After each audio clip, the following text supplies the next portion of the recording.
Hey, Dustin Tibbetts here, financial advisor with Jazz Wealth Managers. How you doing today? Hope you're having a great day here so far. This is a quick series we do called Fin Tips, where it's just really quick. We just kind of go over a few things for you.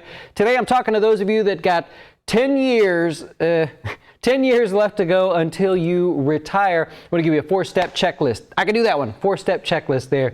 Look, if you're watching this and you've got 10 years or less, somewhere in there until you retire, unless you're expecting on winning the lottery, you have some large inheritance coming along, then you're probably going to watch this entire video, and I thank you for doing so. We've got to start planning here a little bit more seriously. So if you've got 10 years left to go, you got plenty of time still. You can make a few mistakes, but we can't really be too far off track here. So I want to dive into 4 things that I want you to do here as far as starting to make this checklist. Number 1, I want you to make some basic assumptions about the money that you do have or are expecting to have. How much do you need to spend? How many dollars do you need, right? Where are you going to live?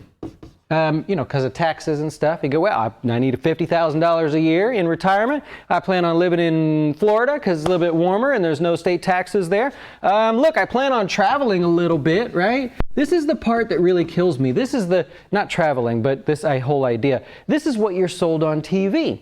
The idea of creating a plan. How much time do you want to spend with your grandchildren? No, the real answer is, how much money do you need, right?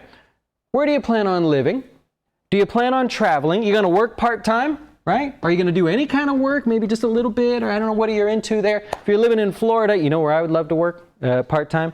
This is my thing, man.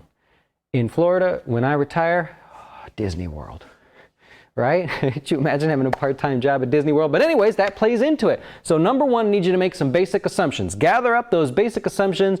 Go to your financial advisor, planner, the company that you have your IRA with or other accounts with.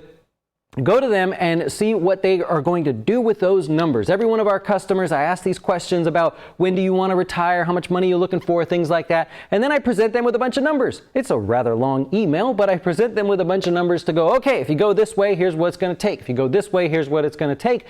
And that starts the questions, right? Because number 2, the next thing here is we've got to figure out, where's the money coming from, right? This money that you are saving and have saved and invested in everything, where's it going to come from in retirement? We've got Social Security. This makes it easy. We'll kind of do that here. When you look at Social Security, you go, when are you going to take it? Are you going to wait until as long as possible? Can you afford to wait as long as possible? Are you going to take it as early as possible? What's going to happen there, right? You've likely got a 401k or some kind of workplace plan there. When are you going to start taking money out of that? So you can take money out of that starting at 55, not 59 if you want to. Do you have to? If so, what's the plan? Are we going to take the money out of the 401k first, then try to get it all the way until we could take Social Security? Do you happen to have a Roth IRA or something, maybe another IRA? So what we want to know now is when you do retire, you know the money you need, where you want to live, to travel, what kind of work you're going to do. Okay, so now that we have that plan, where's this money going to come from? Every year I want you to look at that. There's software for this. We give our software to our customers, but I want you to look at that and go, okay, here's the plan.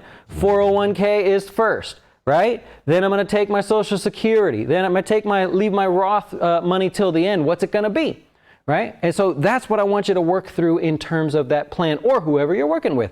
They should be able to do this for you, build it all out, give you the software, give you some sort of plan so that you know where the money's coming from. You might also have a taxable account. Some of you that want to retire early, awesome, right? You guys have taxable accounts because you may need that. You don't have a 401k or whatever it may be. So that's that one. So number 2, where's the money coming from? You want to know where the money's coming from, not just in year 1, but year 2, and how you're going to lay this out so you are most efficient as possible with your taxes there. Okay, number 3. Let's go back to the screen here. We'll have to erase this here, but number 3 is what actions do you need to take? You've got 10 years left to go. Should you be taking some kind of action now? Is there any reason to do anything? Maybe we're talking about conversions before you get into retirement. So it could be that you're looking to do Roth conversions, get some money over post-tax, right? Oh, there we go. It may make sense for you to do that before you retire. Depends on your income, depends on where the market's at. Maybe you're going to do Roth conversions between the time that you retire and you start collecting Social Security or get on Medicare, whatever it may be. So there could be this window that you're planning for where you might do some Roth conversions in there. It may make sense, right? We just want to be as efficient as possible, so that may make sense for you as well. Another thing, in number 3 here, the actions you may want to take. Should we be slowing down your investments, right? Should we look at your 401k, your IRA, and things like that and say, okay, look, you're almost to your goal. Now that in step number 1, we saw your basic assumptions, the money you need, what you plan on doing in retirement. We looked at number 2 and said, okay, we're going to pluck the money from all these different areas. Step number 3 is to go, should we slow down these investments? Are you close to that goal, or are you way far away, right? See, if you have 10 years left to go, we can look at your investments and go, you're on track. Right? You don't have to slow down, speed up, or anything. A great example is a customer of mine. He wants to retire sooner rather than later, and what we wanted to try to tell him was, you have enough money, you need to slow down. And I actually broke it down by saying, we need to lower your international exposure by this much dollar amount. We need to lower your individual stocks by this much. We need to raise your bonds by this much. And we can quantify exactly what's supposed to be there so that he's not taking too much risk. So that's another one for number 3. We want to know, should you slow down any of your accounts? If you happen to be a late bloomer, you started saving later or something, then maybe you're forced to be a little more aggressive with some of the accounts. Not all of them. Don't swing for the fences on everything if you don't have to, but we've got to quantify that so that you know what to do there. All right, and let's wrap this thing up here. So tip number 4 is, if you need more money, if you have to save more money, where is it going to go? So let's say you've got a Roth IRA, you've got a 401k over here, you got maybe a taxable account from when you've been playing around with stocks or whatever, and you know now that you maybe need to save a little more dollars. Like I said, I do this for every one of our customers to say, look, you've got to put away $3,442 this year and then raise it by inflation each year, so they know how much more money, if any, they need towards that plan. Now, if we've got these dollars that we have to invest, how much goes to the Roth? How much goes to the taxable? Do we put any in the 401k there? What's the best way to split it up? And how do you decide that? It goes back to tip number 2. Where are you going to take the money from? Right? Which depends on your retirement age and things like that. So I'm not one of those guys that likes to scare those of you that are close to retirement into thinking you haven't saved enough. I'm a guy that just says, let's see what we got, right? Let's see what we're working with, and then we'll just dive in and see what we can do. If it means that we have to shift money around, or we have to stop contributing to some accounts and put them in other accounts, okay, we're going to figure it out. I don't always like to tell people, well, the answer is save more money.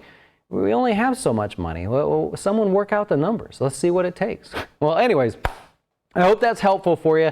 If you've got 10 years or less to go until retirement, I hope you'll keep us in mind here at Jazz Wealth. As you might be able to tell, I love working on this sort of thing. So if you find that the person you're working with says, I don't know, I don't have the software, I don't do that stuff for people, maybe consider making the switch to Jazz, and I'll appreciate you thinking of us there. Enjoy the rest of your day. We'll also be back later for the Closing Beat. It's a live stock market update show that we do every single day at 5 o'clock Eastern Time on our YouTube channel, Jazz Wealth Managers. So I hope you'll check that out. Enjoy. We'll see you later. Why should you choose Jazz Wealth as your retirement or long-term investing service? Our portfolios are managed by us, not some faceless mutual fund manager. Our private classes will teach you everything about investing and getting your dough straight. Best of all, our fiduciary standard means your best interest comes before ours.